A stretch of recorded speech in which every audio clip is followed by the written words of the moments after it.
Hi there, I am TR, the director and producer of Impact, here on the Paterson Public Access Cable Channel 75. Thank you for tuning in. This episode has been sponsored by A Rose's Petals, located at 472 Broadway, right here in Paterson, New Jersey, between Madison Avenue and East 18th Street. Call A Rose's Petals for your floral arrangements and or any other request.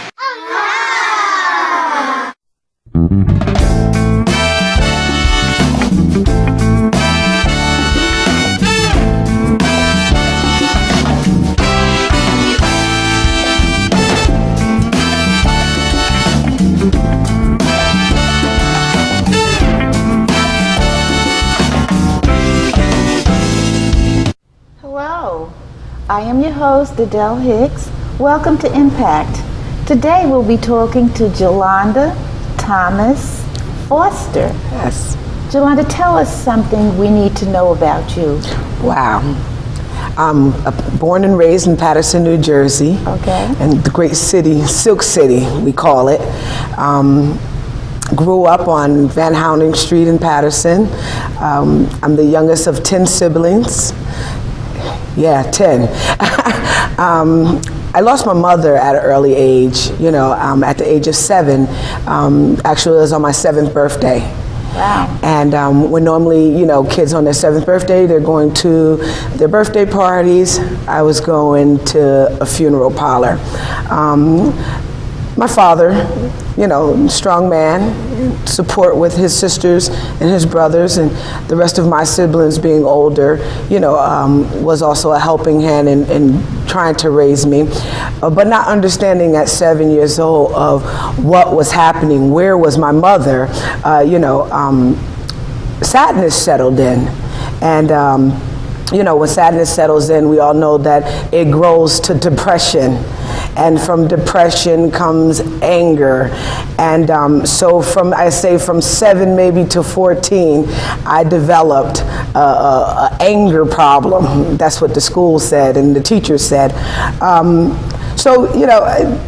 Paterson kept me as best as they could of making sure that things was provided for me in the school and at home, but I still wanted to figure out what was happening.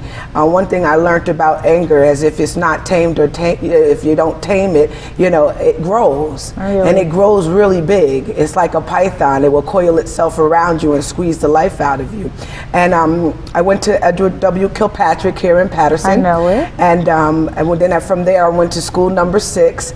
And a lot of behavior problems started to display there. I wasn't able to leave there by graduating.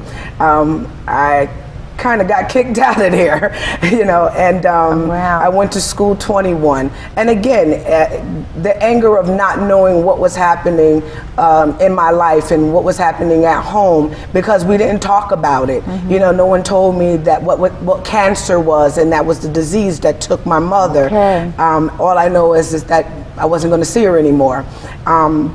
So I went to school 21, and to go back a minute, leaving school 6, I had a lot of mentors there. Miss Dade, who really kept me focused.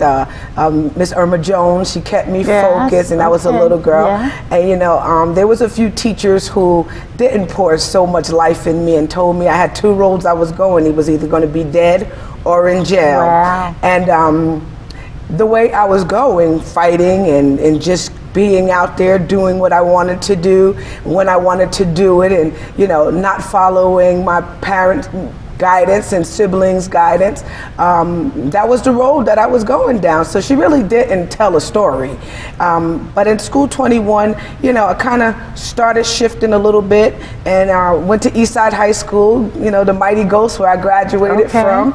And again, there was some mentors there that really cheered me on, that seen something in me that I didn't see in myself. My older sister, one of my older sisters, I have my older sister is Deborah, and my sister that raised me is Michelle Poole. You know, she kind of stepped in as a mother figure to me, but she was still my sister. Right. So, you know, you can't compensate mom and sister. So, you know, I kind of gave her the business a little bit.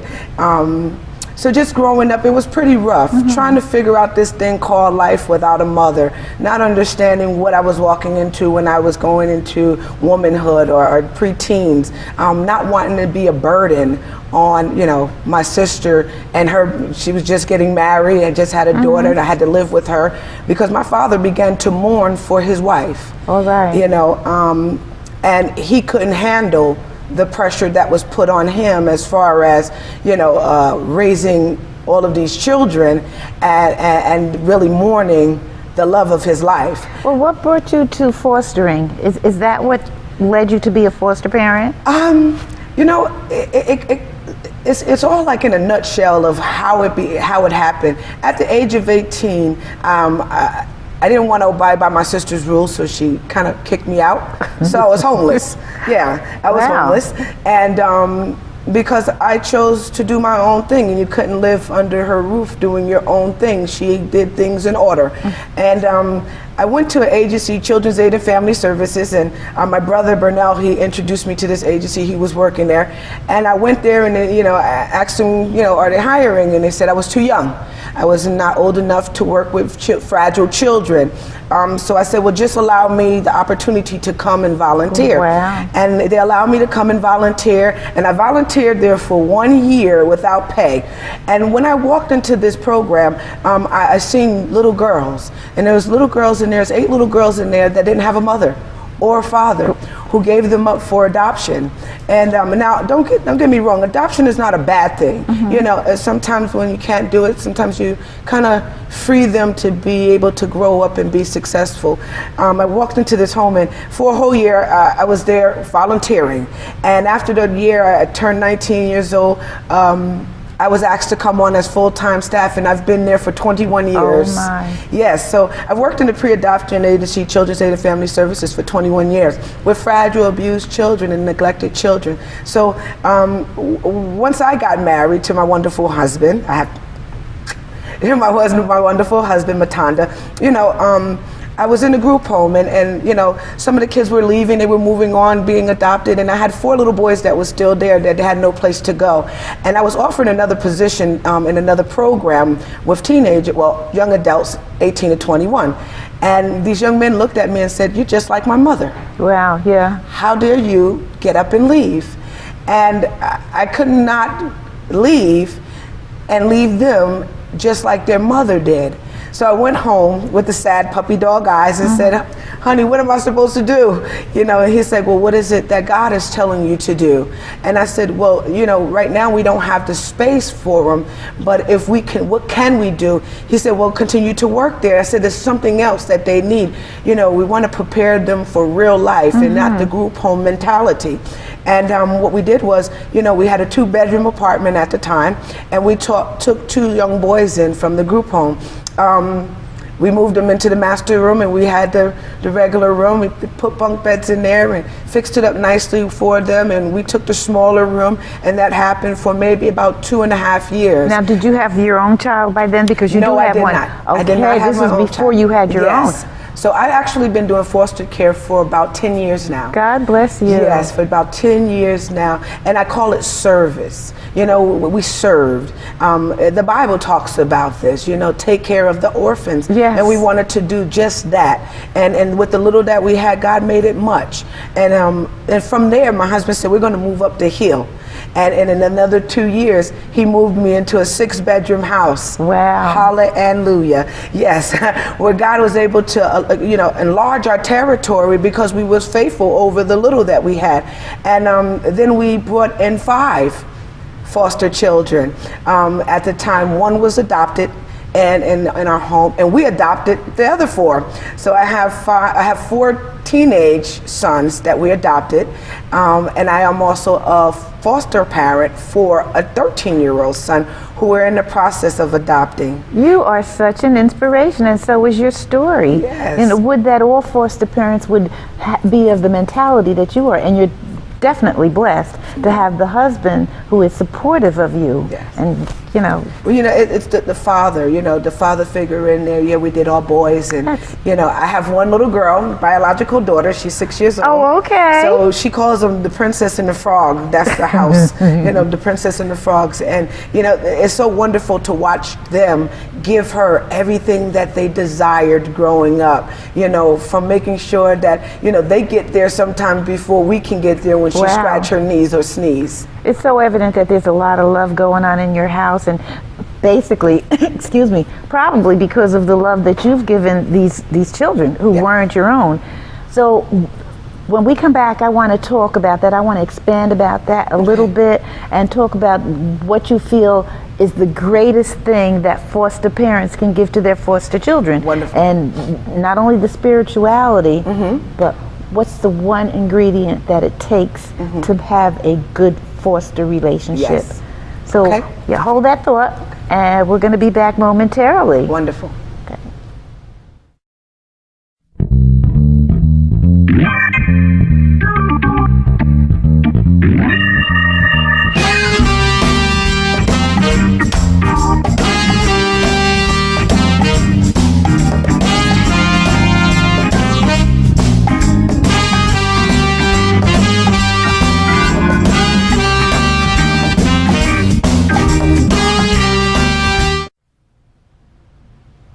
Welcome back to Impact. We have in our studio today Jelonda Thomas-Foster, author, foster mother, mother, and wife. Yes. What do you think is the main ingredient that's needed by a foster parent to be a successful and good foster parent? When you say ingredient, I look at baking a cake. You know, you just don't put one thing inside of it. So I often say, you know, commitment first. Okay. You know, consistency, structure, and stability. And that makes up a wonderful concoction of just love and a family, because that's what our young people are missing. Whether we're talking about foster children or your own biological children, give them a little bit of consistency, structure, and stability. You can raise up a great young man or woman who is destined for greatness. I certainly believe that. In your book, what is it? Just Call Me Greatness. Yes. You have little stories, and it seems as though you are the child who's actually speaking the story. Now, did you get that from the boys, or did you get that from when you were working, you know, for the foster care system? Where did you get these, the frustration that they felt, the sadness, the happiness? You know, when we going back to ingredients, you know, life, period. You know, you walk through life, and sometimes if you don't take the blindfolds off, you will miss a whole lot of stuff. Even the things that are being done or happening around you. So where I got the book and the short stories from, some of it pertaining to myself, you know, growing up without a mother, and a foster child can relate to that also. Growing up sad or feeling abandoned, you know, that was me also. But any child can feel that way growing up. So yeah, my walk of life of just dealing with myself and my situation, changing some characters in there, and just being in the atmosphere with wounded children, and being able to relate to them. And so I kind of got Just Call Me Greatness is because, you know, again, like I said, I had people call me all kinds of things and say, you're not going to make it, and you know, you're barking up the wrong tree, and you know, you're just out there, and in the foster care system, you're here, you know, you know, you're bad, or you're disruptive, or you know, you're aggressive. Just call me greatness. I love that. And don't you think that's part of the why they act out? Because of the feelings that they have. You act how you feel. Exactly. You know, if I'm dressed pretty, I'll act pretty. Right. If I'm dressed ugly, I'll act ugly. If you treat me and present yourself to me like I'm somebody and somebody important and I'm special, but the good kind of special, then I'll respond to you with a smile. and you wouldn't have to label me as a disruptive child, even though you know my past. Right. That is so apropos. I also want to touch on, after each story, you have what I call a mantra. Tell us what the mantra is at the end of the story of, do you hear me when I sleep? Okay. I love that. Okay, now I'm going to have to remember. A little bit of the story. Okay, so do you hear me when I sleep? It's about a young man. You know, he saw some things, he's experienced some things, you know, growing up in his hood. And grandma raised him. And, you know, grandma would say, boy, stay off that corner. There's no good thing that comes on that corner. And unfortunately, he did not listen. He let it go through one ear and out the other ear. And he witnessed a murder. And he was afraid for his life. And having no one to talk to or no one to turn to, losing his friend was the end result of what he saw.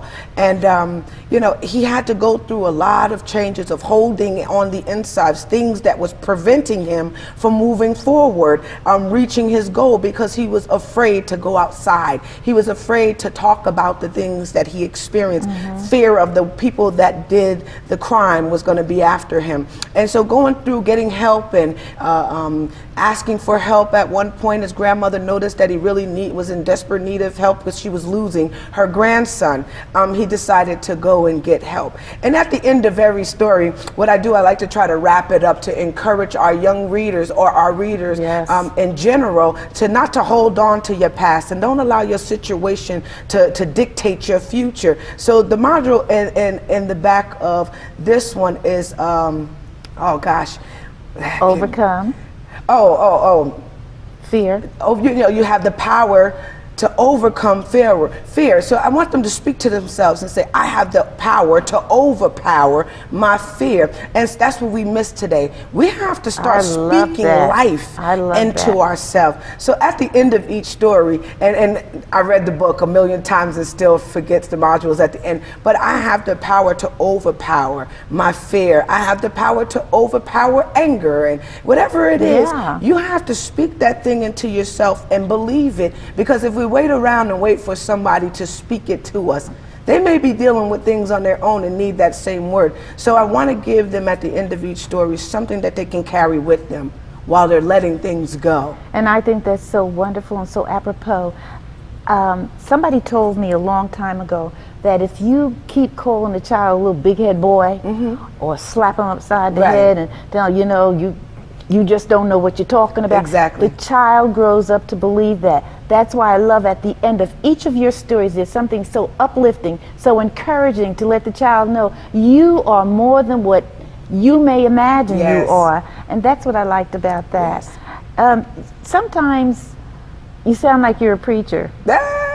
So you really feel what you're saying. You really believe. You're very passionate, and that's so refreshing to see, because it's really needed, especially with the young people today and the things that they're hearing about themselves, the things that they're seeing their peers do. So we have to make sure that they're getting some good stuff from home and the people that they know.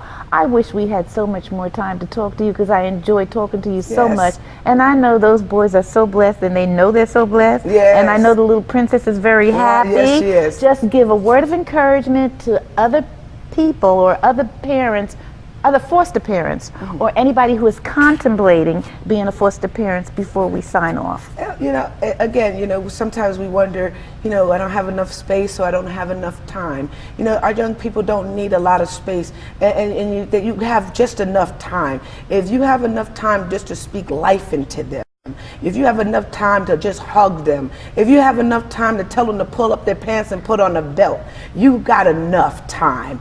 And you know, we have to get sick and tired of being sick and tired of viewing our young people and want to allow them to be seen, so that it don't have to be in our home. It could be out on the streets. Let's go into those dark places. Let's go into those places that no one goes into, and show them some love.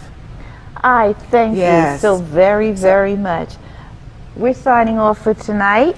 This is Jelonda Thomas-Foster, a dynamic foster parent. everybody should just take a lesson from Mrs. Foster Wonderful. tonight. I like to also tell people sometimes, Les Brown said, you have to dream big, and that's what our young people are missing, the dreaming. And the encouragement. Yes, dreaming to do big, that. and dreaming so big that they'll have enough room to grow inside of it. Right. And don't allow the world to dictate their future, and don't allow their situation or circumstance to dictate it.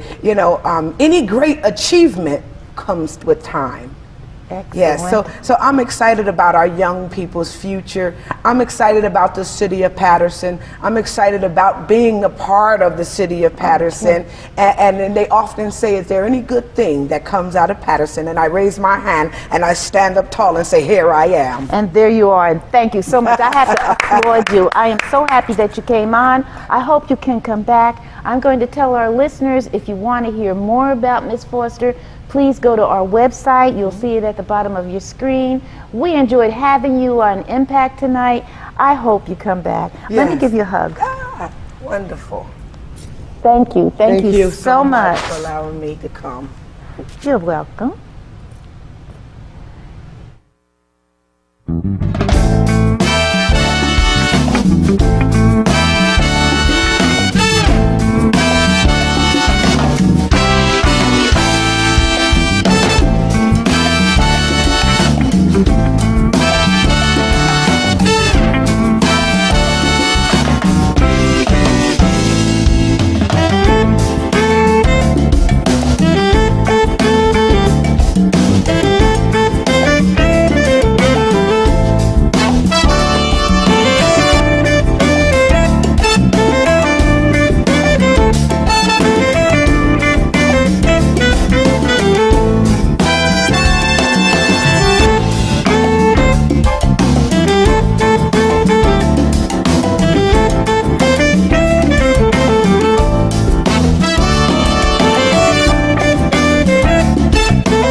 He didn't ask to be born to a drug-addicted mother.